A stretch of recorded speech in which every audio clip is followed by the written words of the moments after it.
এই জিনিসটা বানাতে গেলে কি কি দরকার লাগবে সব এর মধ্যে ভালো করে দেখে নিন, তারপর বানাতে শুরু করুন। তো আইসক্রিমের কাঠি লাগবে, আর আইসক্রিমের কাঠি 5টা এরকমভাবে পিঙ্ক কালার করে নিতে হবে। দেখুন আমি কিভাবে কালার করে দিচ্ছি। আর একটা কথা, সবাই ফেব্রিক কালার দিয়ে করবেন, কেউ ওয়াটার কালার ইউজ করবেন না, তাহলে জিনিসটা ভালো হবে। ফেব্রিক কালার ইউজ করলে জিনিসটা ভালো হবে। তো তারপর আমি রেড কালারের একটা কাঠি রং করে নেবো, রেড কালার। দেখুন এইভাবে কালারটা করে নিচ্ছি। তো করার পর দেখুন এটা হয়ে গেল। তারপর একটা করতে হবে, কান বানাতে হবে। তো কানটা বানাতে গেলে আপনি যে কোনো সাদা পেপার ইউজ করতে পারেন। তো আমি আর্ট পেপার ইউজ করেছিলাম, কাটিস পেপার যেটাকে বলে, একটু মোটা সাইজে। তো এইভাবে কানটা বানিয়ে এবার এটাকে পিঙ্ক কালার, ভিতরের যে লেয়ারটা সেটা একটা পিঙ্ক কালার দিয়ে কানের ভিতরটা করে নেব। তো দেখতেই পাচ্ছেন এইভাবে আমি বানিয়ে নিলাম, আপনারাও এরকমভাবে করে নেবেন, তাহলে জিনিসটা দেখতে সুন্দর লাগবে। তো এইটা করার পরে তারপর আমাকে কি করতে হবে দেখুন,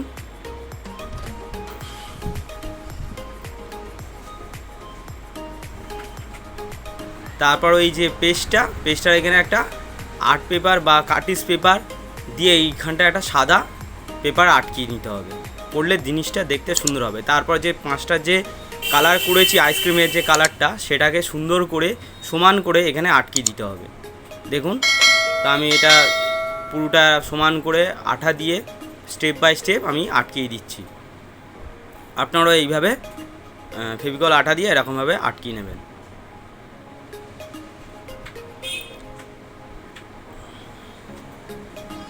তো আটকানোর পর এবার সমান করে যতটুকু মাপে, যেমন মাপ সেটা আপনারা একটু বুঝে জিনিসটা করবেন। এবং যে পেন্সিল দিয়ে একটা দাগটা নেবেন, নিয়ে উপরের যে অংশটা সেটা পুরো রেড কালার হবে, সেটা ফেব্রিক কালার দিয়ে সুন্দর করে ওপরের অংশটা রেড কালার করে দেবে, মানে যেটা লাল যে কাঠিটা পড়বে তার ওপর দিকটা পুরোটাই রেড হবে।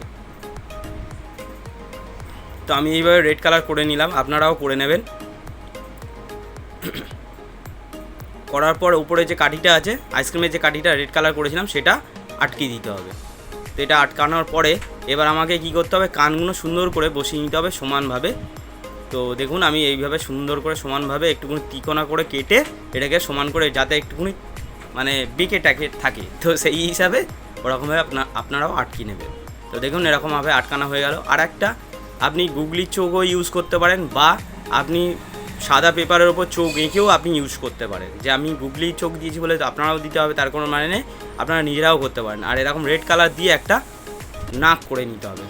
করার পর তারপর হচ্ছে ব্ল্যাক কালার দিয়ে মুখের যে শেডিংটা সেটা করতে হবে। আর একটা পিঙ্ক কালার দিয়ে কেটে, একটা পেপার কেটে এরকম লোমগুলো করে নিতে হবে, গোঁপগুলো যেটা গোঁপ বলে সেটাকে করে নিতে হবে। তো দেখুন এরকম দেখতে হবে জিনিসটা, আর খুব সহজ, তাড়াতাড়ি করে নিন।